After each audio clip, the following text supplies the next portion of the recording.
Shalom semuanya, senang kembali dalam Deep Talk with Pasih kita bisa melanjutkan tadarusan Alkitab kita ya. Dan sebelum kita mulai, saya mengajak semua satu hati kita berdoa. Bapak yang baik, terima kasih buat hari ini. Kami boleh kembali bertadarusan Alkitab. Berikan kami Roh Kudus-Mu, agar Roh Kudus-Mu itu mampu memberikan kami hikmat, marifat, rema, sehingga ayat-ayat yang kami baca kami mengerti dan kami bisa mengaplikasikannya di sisa hidup ini, sehingga sepanjang hidup kami nanti kami bisa menyenangkan Tuhan. Jangan satupun kami yang kau lalui, kami siap diberkati. Haleluya. Amin. Yuk Bapak Ibu kita buka Alkitab kita. Kita akan membaca Amsal dari pasal yang ke-14 ya Bapak Ibu ya. Kita akan baca bersama-sama Amsal 18. Demikian firman Tuhan. Perempuan yang bijak mendirikan rumahnya, tapi yang bodoh meruntuhkannya dengan tangannya sendiri. Siapa berjalan dengan jujur, takut akan Tuhan, tapi orang yang sesat jalannya menghina Dia. Di dalam mulut orang bodoh ada rotan untuk punggungnya, tapi orang bijak dipelihara oleh bibirnya. Kalau tidak ada lembu, juga tidak ada gandum, tapi dengan kekuatan sapi banyaklah hasil. Saksi yang setia tidak berbohong, tapi siapa menyembur-nyemburkan kebohongan adalah saksi dusta. Si pencemooh mencari hikmat, tapi sia-sia. Sedangkan bagi orang berpengertian, pengetahuan mudah diperoleh. Jauhilah orang bebal, karena pengetahuan tidak kau dapati dari bibirnya. Mengerti jalannya sendiri adalah hikmat orang cerdik, tapi orang bebal ditipu oleh kebodohannya. Orang bodoh mencemoohkan korban tebusan, tapi orang jujur saling menunjukkan kebaikan. Hati mengenal kepedihannya sendiri, dan orang lain tidak dapat turut merasakan kesenangannya. Rumah orang fasik akan musnah, tapi kemah orang jujur akan mekar. Ada jalan yang disangka orang lurus, tapi ujungnya menuju maut. Di dalam tertawa pun hati dapat merana, dan kesukaan dapat berakhir dengan kedukaan. Orang yang murtad hatinya menjadi kenyang dengan jalannya, dan orang yang baik dengan apa yang ada padanya. Orang yang tidak berpengalaman percaya kepada setiap perkataan, tapi orang yang bijak memperhatikan langkahnya. Orang bijak berhati-hati dan menjauhi kejahatan, tapi orang bebal melampiaskan nafsunya dan merasa aman. Siapa lekas naik darah berlaku bodoh, tapi orang bijaksana bersabar. Orang yang tak berpengalaman mendapat kebodohan, tapi orang yang bijak bermahkotakan pengetahuan. Orang jahat tunduk di dekat orang baik, orang fasik di depan pintu gerbang orang benar. Juga oleh temannya orang miskin itu dibenci, tapi sahabat orang kaya itu banyak. Siapa yang menghina sesamanya berbuat dosa, tapi berbahagialah orang yang menaruh belas kasihan kepada orang yang menderita. Tidak sesatkah orang merencanakan kejahatan? Tapi yang merencanakan hal yang baik memperoleh kasih dan setia. Dalam tiap jerih payah ada keuntungan, tapi kata-kata belaka mendatangkan kekurangan. Mahkota orang bijak adalah kepintarannya, tajuk orang bebal adalah kebodohannya. Saksi yang setia menyelamatkan hidup, tapi siapa yang menyembur-nyemburkan kebohongan adalah pengkhianat. Dalam takut akan Tuhan ada ketentraman yang besar, bahkan ada perlindungan bagi anak-anaknya. Takut akan Tuhan adalah sumber kehidupan, sehingga orang terhindar dari jerat maut. Dalam besarnya jumlah rakyat terletak kemegahan raja, tetapi tanpa rakyat runtuhlah pemerintah. Orang yang sabar besar pengertiannya, tapi siapa cepat marah membesarkan kebodohannya. Hati yang tenang menyegarkan tubuh, tetapi iri hati membusukkan tulang. Siapa menindas orang yang lemah menghina penciptanya, tapi siapa menaruh belas kasihan kepada orang miskin memuliakan dia. Orang fasik dirobohkan karena kejahatannya, tetapi orang benar mendapat perlindungan karena ketulusannya. Hikmat tinggal dalam hati orang yang berpengertian, tapi tidak dikenal dalam hati orang bebal. Kebenaran meninggikan derajat bangsa, tapi dosa adalah noda bangsa. Raja berkenan kepada hamba yang berakal budi, tapi kemarahannya menimpa orang yang membuat malu. Terpujilah nama Tuhan. Ya, ayat-ayat dari pasal yang ke-14 yang kita baca tadi begitu banyak. Ini masih dalam rangkaian seluruh Amsal Salomo. Jadi, seperti saya sudah jelaskan dalam tadarusan sebelumnya, di pasal-pasal ini kita tidak bisa apa namanya, memahami satu ayat dari ayat-ayat yang lainnya, karena ini Amsal namanya nasihat, ada yang berkaitan, ada yang tidak berkaitan. Ini kan kata-kata wejangan, kata-kata bijaksana yang sudah dihidupi, dicermati, disimpulkan oleh sosok yang sudah dewasa secara apapun, dalam hal ini Salomo. Dengan banyaknya pengalamannya dalam hidup, baik yang baik maupun yang tidak baik, kemudian di masa tuanya dia tuliskan Amsal ini untuk dia wariskan kepada anak-anaknya. Dalam hal ini sekarang ini adalah kita, ya. Jadi ada banyak hikmat yang bisa kita dapatkan. Tapi tentu kalau dibahas semuanya ya tidak bisa, karena setiap ayat ini punya kekuatan masing-masing, punya pemahaman masing-masing. Di dalam ayat 3 misalnya, di dalam mulut orang bodoh ada rotan untuk punggungnya, tapi orang bijak dipelihara oleh bibirnya. Jadi orang bodoh itu di dalam mulutnya ada rotan untuk punggungnya. Jadi kalau orang bodoh itu berbuat sesuatu, ya pasti akan terhajar oleh omongan kebodohannya itu. Makanya jangan jadi orang bodoh gitu. Cara jangan jadi orang bodoh ya menyadari bahwa kita ini bodoh dan mau belajar gitu. Ya, saya sih bukannya gimana gitu, tapi saya berani berkata banyak orang bodoh di luar sana. Orang bodoh itu ya orang yang secara kata-kata mungkin dia tidak terlihat bodoh. Cara dia menyampaikan sesuatu tidak terlihat dia bodoh. Tapi kalau kita perhatikan esensi kata-katanya, ya dia memang bodoh gitu. Bodoh itu ya karena ternyata banyak orang yang pintar berkata-kata, kata-katanya itu tidak didasarkan pada sebuah fakta, tapi hanya sebagai sebuah asumsi. Itu yang sering saya katakan, terutama kepada orang-orang terdekat saya, kepada istri saya, kepada dua anak saya. Jangan berasumsi, ya. Asumsi itu kan dibangun dari sesuatu yang kita sebut dengan praduga, dugaan, ya. Nah, namanya praduga, tadugaan tuh memang bisa benar, tapi nggak bisa kita bilang itu benar sebelum terbukti, kan begitu. Jadi sebelum berasumsi ya, kalau bisa kita cari buktinya, kenapa nggak kita cari buktinya? Kita nggak cari datanya dulu. Baru setelah kita dapat bukti dan datanya, kita baru berkata-kata. Nah, kalau kata-kata kita tuh didasarkan bukti dan data, maka itu bukan asumsi, tapi itu fakta. Ya. Saya jujur belajar banyak lah, saudara. Ya. Tadi saya sebelum rekaman ini mendengarkan sebuah podcast dari YouTuber yang disebut Guru Gembul. Ya. Dia sedang mewawancarai seorang ekonom terkemuka lah di tanah air, namanya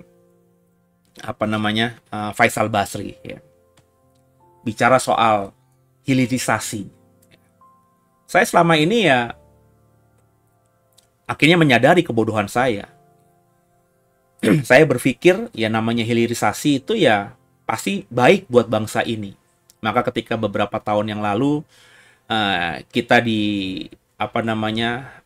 disidang oleh negara-negara Eropa dan dituntut di persidangan WHO dan kita kalah. Ini soal larangan ekspor timah, ya, nikel, maafkan saya. Pemerintah kan melarang ekspor nikel. Katanya nggak boleh diekspor dengan barang nikel mentah, tapi harus diolah dulu gitu. Ditaruh di smelter, dibangun smelter di Indonesia ini. Kemudian yang diekspor itu ya barang yang sudah diolah dari nikel. Jadi bukan barang mentah, tapi sudah barang setengah jadi atau mungkin barang jadi. Dan itu ketika saya mendapatkan informasi ini kan saya berpikir ya bagus juga ya. Ya, masuk kita negara kaya tapi kita hanya jual barang mentah, ya kita berarti dibodohi terus sama Eropa. Makanya Eropa marah sama kita.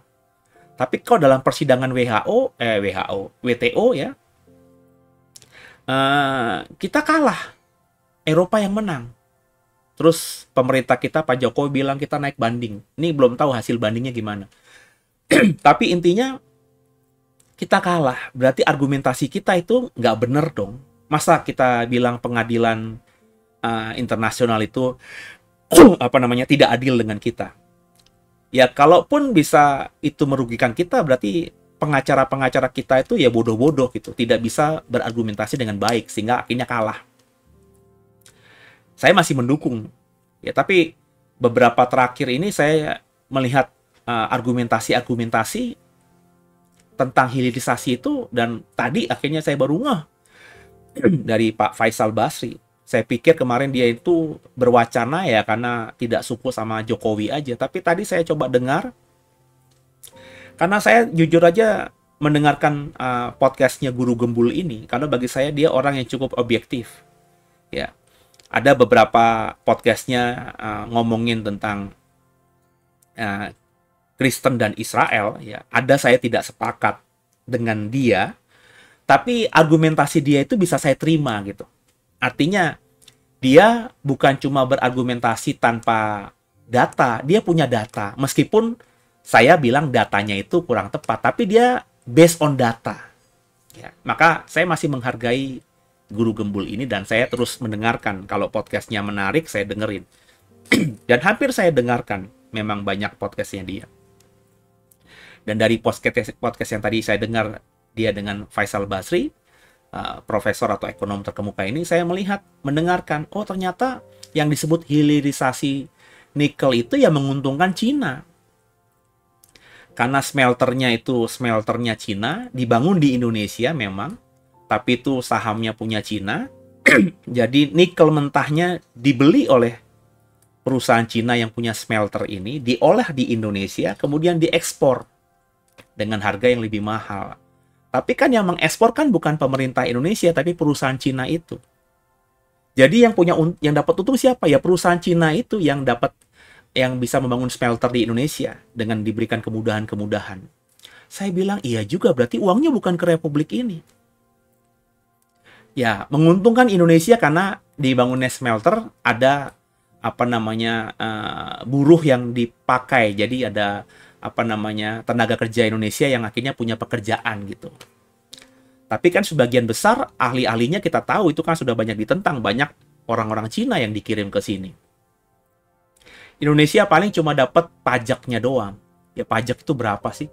Ya, pajak tanah, mungkin juga pajak dari ekspor, saya nggak tahu ya. Tapi yang paling diuntungkan ya perusahaan Cina itu. Ya. Saya baru terpikirkan itu, tercerahkan lah begitu. Ya. Baru akhirnya bilang, oh kalau gitu selama ini pemerintah itu ya menceritakan soal hilirisasi, tapi tidak sepenuhnya benar. Ada beberapa fakta yang ditutupi. Nah, karena saya dulu ya, dalam hal ini karena memang tidak tertarik sungguh mendalami ini, saya cuma dapat versi pemerintah aja, saya pikir yang pemerintah lakukan benar. Dari ceritanya Faisal Basri dengan apa yang selama ini saya dengarkan dari versinya pemerintah, saya sekarang ini bisa terbuka. Faisal Basri benar. Ya. Bahwa dengan hilirisasi nikel itu ya yang paling diuntungkan Cina dan perusahaan Cina itu, bukan Indonesia. Ya. Apalagi dengan cara menggali dan mengeksplor nikel itu, nikel Indonesia jadi jor-joran dijual di luar negeri. Harga nikel sekarang ini murah. Ya, yang punya penghasil nikel itu cuma Indonesia dan Australia. Sama-sama punya nikel, jumlahnya tidak terlalu berbeda jauh. Tapi karena Australia itu tidak mengekspor jor-joran, itu nikelnya masih bisa bertahan sampai 100 tahun, tapi Indonesia itu cuma belasan tahun aja akan habis. Sekali lagi, kita dijajah, tapi bukan secara politik, tapi secara ekonomi. Oleh siapa? Oleh Cina. Cina bisa masuk kenapa? Entah karena pemerintah kita yang bodoh, atau karena ya memang ada kepentingan-kepentingan, ada udang di balik batu, saya nggak tahu. Permainan di bawah meja, saya nggak tahu. Saya nggak mau seuzon. Cuma paling tidak dengan tadi saya mendengarkan penjelasan sederhana dari Faisal Basri soal versinya dia, saya terbuka. Dan ini yang saya katakan, banyak orang ini tidak bisa membaca data. Dan dari kesaksian tadi, saya menggambarkan diri saya dulu yang bodoh. Yang hanya mau mendengarkan versi pemerintah, tapi tidak mau mendengarkan versi yang kontra sama pemerintah. Nah, ini pembelajaran berarti buat saya di usia saya yang mendekati 50 ini. Dalam beberapa aspek saya bisa objektif, tapi ada beberapa aspek saya masih radikal terhadap satu, tapi tidak objektif terhadap yang lainnya. Sebagai hamba Tuhan, saya coba sekarang ini belajar tentang hal itu. Saya coba belajar mendengarkan pengajaran-pengajaran yang minoritas gitu. Bahkan yang dianggap mungkin sesat oleh gereja. Selama ini saya cuma mencap mereka sesat aja. Tanpa mau mendalami sesatnya di mana. Karena saya menganggap bahwa ajaran gereja yang mengatakan mereka sesat itu sudah valid. Sudah pasti benar. Sehingga meskipun saya bukan saksi Yehova misalnya. Saya sebenarnya kalau boleh jujur saya nggak tahu ajaran saksi Yehova yang seperti apa yang benar. Karena saya sudah dicekoki aja bahwa saksi Yehova itu sesat gitu. Nah, ketika saya mendalami soal kristologi, ada yang menuduh saya kayak saksi Yehova karena mengatakan Yesus adalah anak sulungnya Bapa. Nah, padahal saya sama sekali tidak membaca dan tidak tahu pengajaran saksi Yehova secara utuh gitu. Saya mengajarkan Yesus adalah anak sulungnya Bapa karena itu yang ada di Alkitab saya. Loh, kenapa disalahkan saya tentang hal itu? Lalu kenapa saya dihubungkan dengan saksi Yehova? Maka saya mulai membaca. Kenapa saksi Yehova dibilang sesat? Karena mengatakan Yesus itu anak sulung. Saya jadi membaca perspektifnya mereka. Meskipun saya bilang tadi, Yesus anak sulung Bapa itu ada di Alkitab. Ada di Perjanjian Baru. Ya. Tapi tafsirnya saksi Yehova kan saya nggak tahu. Karena sudah di brainstorming di otak saya. Otak saya sudah dicuci bahwa mereka tuh sesat. Jadi ngapain lah belajar ajaran sesat? Saya sudah dulu menggantungkan aja lah sama gereja. Gereja pasti bener lah. Ternyata dalam memasuki usia saya yang sudah hampir setengah abad ini, saya semakin belajar untuk coba memahami lagi. Nah, saya lagi membaca. Meskipun saya banyak tidak sependapat dengan pengajaran saksi Yehova, tapi ada beberapa poin yang saya bisa mengerti mereka. Ya. Nanti mungkin saya akan simpulkan, tapi saya bukan tipikal orang yang membandingkan ajaran lain dengan apa yang saya imani gitu. Kayak banyak misalnya pemimpin agama lain yang jelek-jelekin kekristenan gitu ya. Saya itu nggak terpanggil untuk mempelajari mereka dan kemudian mengapologet ajaran saya dengan mengcounter ajaran mereka. Tapi saya sedang tergoda ini. Ada suara hati mulai masuk ke hati saya. Ayo coba berani membela imanmu ketika ada orang lain yang menentang kebenaran. Membaca Alkitab, ayat Alkitab semaunya mereka sendiri, itu yang harus kita counter. Nah, mungkin nanti setelah saya selesaikan khotbah seri saya soal Tritunggal ini, saya sudah hampir selesai soal Yesus, mungkin di bulan Februari atau Maret itu selesai. Nanti mungkin 2-3 bulan saya akan ngebahas soal Allah, dan mungkin 2-3 bulan berikutnya saya akan ngomong soal Roh Kudus. Jadi mungkin di akhir tahun ini saya akan bisa punya waktu untuk mengeksplor topik-topik yang lain. Salah satunya yang saya mau eksplor adalah pemahaman pemuka agama lain tentang Kristen yang salah. Saya tidak akan masuk area mengkritisi kitab suci mereka. Tapi kalau mereka mengutak-atik atau memahami Alkitab saya dan menafsirkannya serampangan, saya mau sampaikan yang benarnya. Ya. Jadi mungkin nanti akan ada program seperti itu. Nah, kekasih Tuhan, biji mata Tuhan. Orang nggak bisa baca data karena datanya dibaca secara subjektif. Itu karena perasaan. Ya. Karena sentimen pribadi. Ya, sehingga kita itu tidak imbang dalam melihat segala sesuatu. Ketika kita ada melihat masalah, kita hanya mau melihat masalah itu dari kacamata kita saja tanpa mau melihat pandangan orang lain. Ya. Sehingga ya kita itu dibilang idealis iya, dibilang radikal iya, tapi sebenarnya kurang tepat. Sebab mestinya sebelum kita memutuskan segala sesuatu, kita harus mendapatkan informasi secara utuh. Tadi sudah saya jelaskan bagaimana saya dulunya bodoh. Nah, saya ke depan ini pemerintahan yang baru, saya mau melihat semua sikap yang diambil pemerintah lewat banyak sisi. Baru saya berkomentar.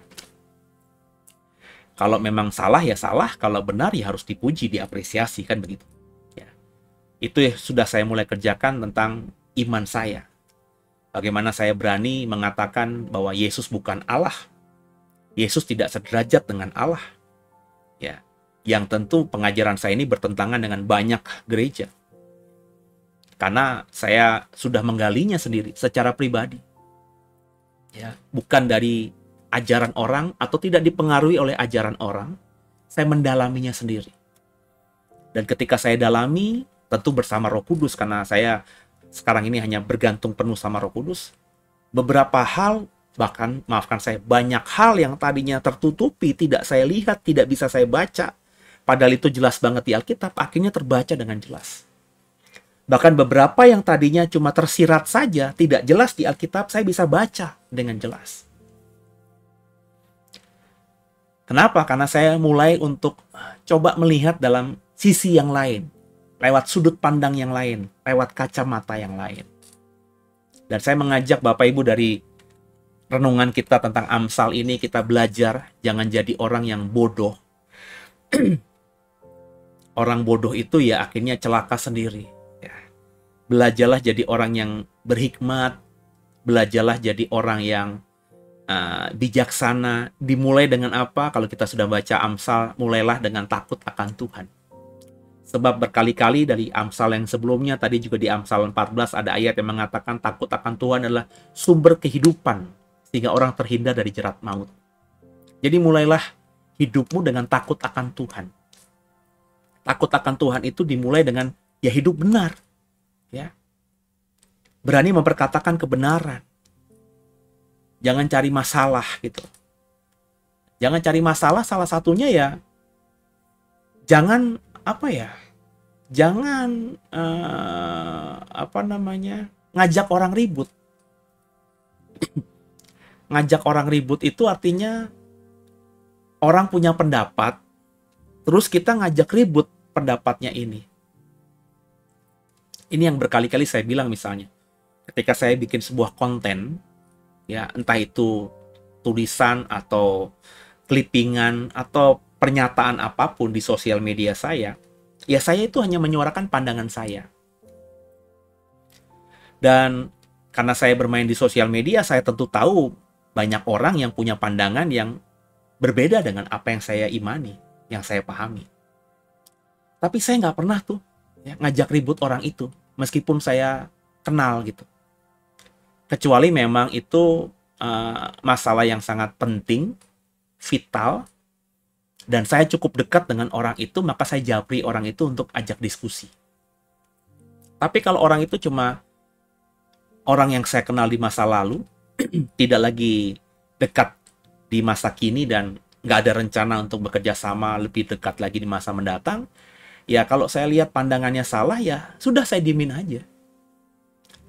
Ya, saya nggak pernah masuk kasih komentar yang kontra kepada siapapun di sosial media mereka.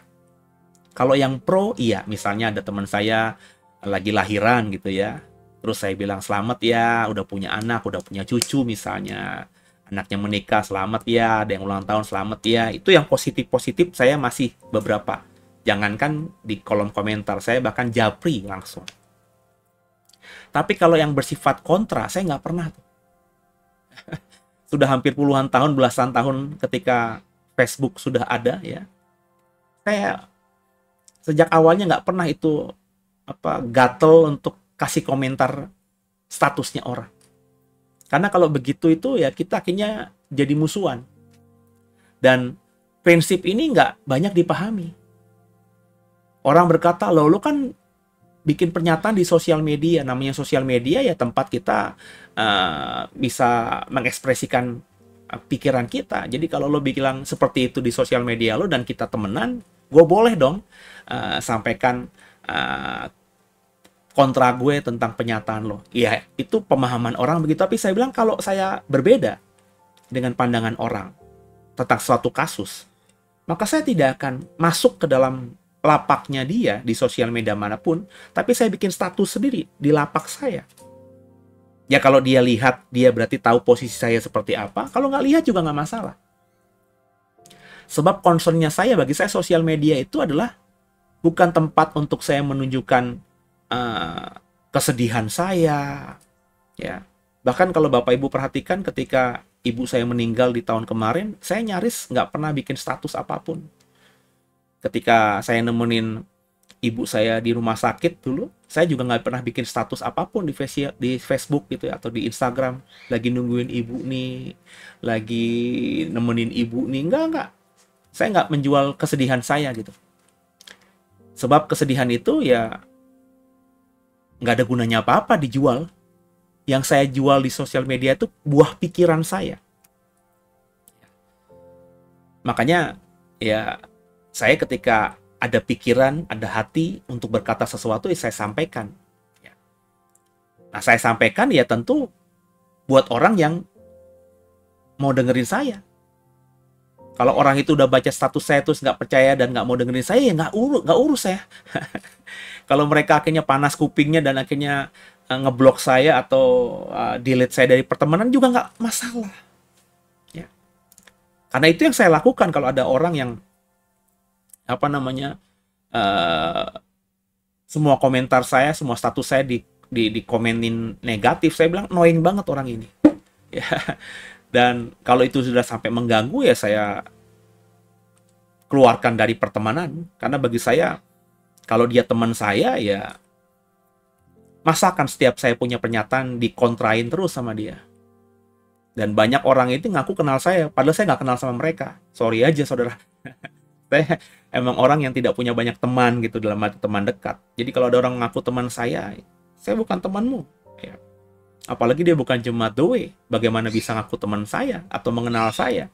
Ya paling cuma dengar khotbah saya sekali dua kali terus ngaku teman saya gitu ya. Nggak bisa juga dong. Jadi belajarlah jadi orang yang bijaksana gitu. Dan itu bisa dimulai kalau kita benar-benar takut akan Tuhan. Dengan cara ya tadi, melakukan sesuatu yang kita pikir itu tidak melanggar kebenaran firman Tuhan. Ya, tidak ngajakin ribut orang. Loh, kalau saya bikin status di sosial media saya kan itu berarti status saya. Saya tidak nyerang siapapun karena nggak ada nama di situ. Ya, tentu tidak akan tersinggung juga. Seperti kalau ada orang misalnya membuat pernyataan yang keras yang berbeda dengan saya, dan itu teman Facebook saya, teman Instagram saya, teman sosial media saya nggak akan baperan juga. Ya sempat terpikir mungkin, oh dia lagi ngomongin gue kali ya, tapi nggak mau baperan lebih panjang lagi, karena bisa saja mereka buat status ya itu lepas gitu aja. Ya, makanya saya nggak pernah komentarin statusnya dia. Kalau saya merasa bahwa nggak bener nih orang, ya pandangannya salah, dan saya mau mempertahankan pandangan saya akan buat status di sosial media saya. Ya, kalau dia baca dan dia paham, ya paling nggak dia tahu bagaimana pandangan saya. Kalau dia nggak baca, ya paling tidak buat orang yang mau baca, yang mau dengarkan saya, yang nanti akan diberkati, kan begitu. Ya. Jadi ayo sama-sama kita mulai kata Amsal 14 ini, takut akan Tuhan. Itu sumber kehidupan. Sehingga kita akan terlepas dari jerat maut, terhindar dari jerat maut. Semoga tadarusan kita di malam hari ini jadi berkat buat semuanya. Sekali lagi minta maaf karena memang saya bilang Amsal ini Amsal lepas. Jadi melihatnya dalam konteks latar belakang agak sulit karena setiap kata, setiap ayat ini punya kekuatan masing-masing. Jadi Bapak Ibu silakan baca lagi bersama Roh Kudus, dan pasti nanti Roh Kudus akan tambahkan hikmat lebih dalam dari apa yang saya bagikan. Gitu ya. Tundukkan kepala, kita doa. Makasih Tuhan buat hari ini kami sudah dapat pemahaman rema dari Tuhan dari apa yang kami baca di Amsal 14. Tolong kami Roh Kudus, mampukan kami bukan cuma cakap jadi pendengar, tapi cakap juga jadi pelaku firman. Ampuni salah dosa kami. Yesus Kristus adalah Tuhan Juru Selamat kami yang hidup, dan ke dalam tangan-Mu lah kami serahkan tubuh, jiwa, dan roh kami. Haleluya. Amin. Sampai jumpa di tadarusan besok ya. Terus semangat dalam Tuhan. Kalau diberkati bisa di-subscribe, bisa di-like, bisa di-share. Dan kalau diberkati lebih lagi, saudara bisa dukung dalam doa agar pelayanan kita di channel YouTube The Way ini semakin jadi berkat bagi banyak orang. God bless you all. Haleluya.